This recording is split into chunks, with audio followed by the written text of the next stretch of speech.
Sa mga pupunta naman sa Minor Basilica and National Shrine of Jesus Nazareno, gayong bisperas ng pista, magbaon po ng mahabang pasensya dahil inaasahan ang paghaba rin ng pila bago makapasok sa simbahan.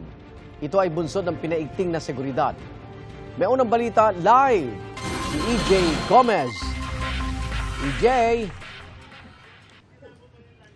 Igan, kumpara kahapon, mas marami-rami na nga ang mga nagtutungo rito sa Quiapo, Maynila, isang araw bago ang pista ng Poong Jesus Nazareno. Puspusa naman ang mga paghahanda ng mga otoridad ngayong araw.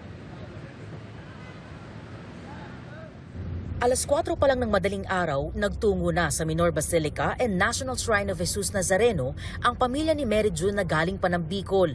Di raw nila alintana ang mahigit 14 na oras na biyahe basta't maisakatuparan ang kanilang panata. Kakarating po lang namin galing Pulangi po, Albay, in Bicol po. So ngayon pong umaga, magsisimba po muna kami. After that, magpapahinga kami dun sa bus namin. Pupunta po kami ng grandstand and procession po. Ngayong taon nga, kasama pa niya ang dalawang anak niya na unang beses makikiisa sa pista ng Nazareno. Sa mga trial na gumawa ay dumating po sa akin, lalo na sa aming family. Sinama ko pa yung dalawang anak ko. Yung trust kay God na sana mahilahat ng mga problem and lahat ng kahit sa buong mundo. Ang 57 anyos naman na si Tatay Felix, 14 na taon na raw namamanata. Panalangin niya ang mas mahabang buhay para patuloy na maitaguyod ang kanyang pamilya. Basta pag pumunta kami rito, mas na yung namin, nabibigyan kami ng magandang buhay. Hindi kakasakit, wala akong anong gamot. Ilan lang sila sa mga maagang gumising ngayong araw para dumalo sa banal na misa. Ngayong bisperas ng pista, puspusan ang paghahanda ng mga otoridad. Sa Palangka Street papasok ng Quiapo Church, may nakatalagang entrance na dadaanan ng publiko.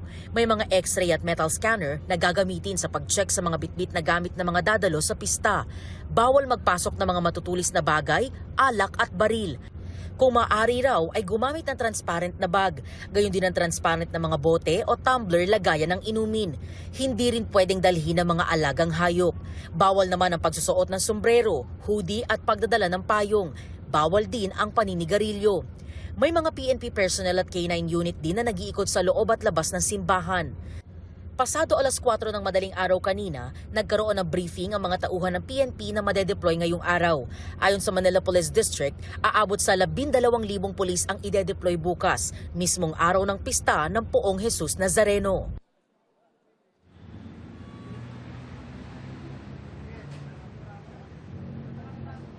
Igan, katatapos lang ng misa sa ngayon na nagsimula kaninang alas 7 ng umaga.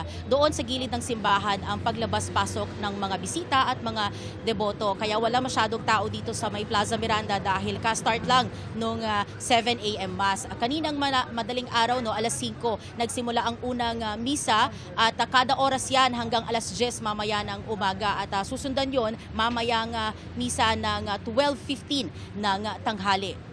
Yan muna ang latest mula rito sa Quiapo, Maynila. EJ Gomez para sa GMA Integrated News. Igan, mauna ka sa mga balita, mag-subscribe na sa GMA Integrated News sa YouTube para sa iba't ibang ulat sa ating bansa.